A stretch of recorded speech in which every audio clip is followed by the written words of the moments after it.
Corinaldo, Italy, a stampede at a rap concert in an overcrowded disco in central Italy killed 5 young teenagers and a woman who had accompanied her daughter to the event early Saturday, police said, adding that 59 people were injured. Video broadcast on state TV Rai News 24 showed scores of teenagers rushing out of a door and searching toward a low railing or wall near the exit of the Lanterno Azzurra Blue Lantern in the town of Corinaldo, near Ancona on the Adriatic coast. The barrier then appeared to give way, and a cascade of teenagers tumbled over it, falling on top of each other. The bodies of the trampled victims were all found near a low wall. Ancona firefighters CMDR. Dino Pogali had earlier told Sky TG24 News.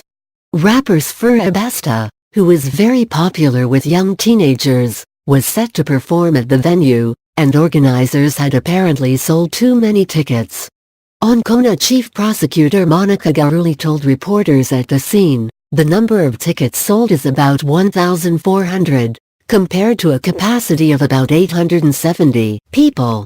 Interior Minister Matteo Salvini concurred that it is probably true that there were more people inside than was permissible. State radio said that about 1,000 people were inside the disco when the stampede occurred. The commander of Ancona Province Carabinieri Paramilitary Police, Colonel Christian Carrozza, said the dead teenagers' ages ranged from 14 to 16 and that the woman was 39. Of those injured, 13 were in serious condition, he said.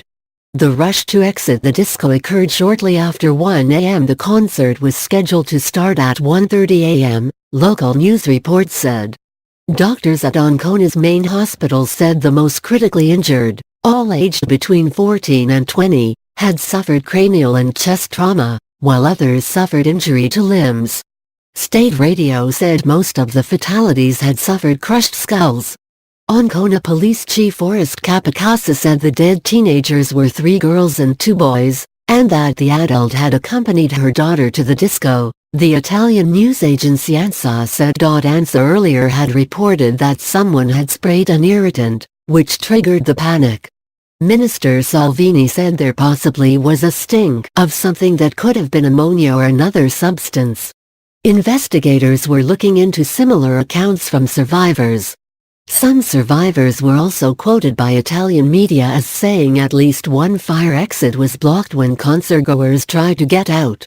But Salvini said initial investigation appears to knock down that possibility.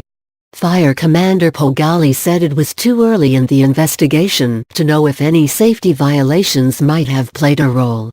He said that when rescuers arrived, all the doors were open. Pogali also said he didn't have any immediately confirmation about use of an irritant. Firefighters had concentrated on giving first aid to survivors, stretched out on the road outside the club, before starting their investigation, he added.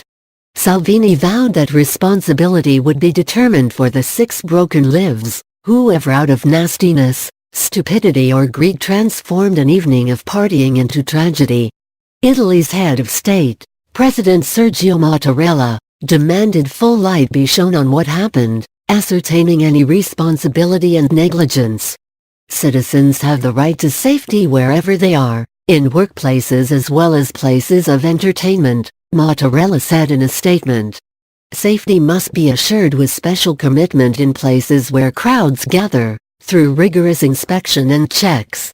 One cannot die this way. At the Vatican, Pope Francis bowed his head in silent prayer after he told some 30,000 pilgrims and tourists in St. Peter's Square that he was praying for the young people and the mama as well as for the many injured.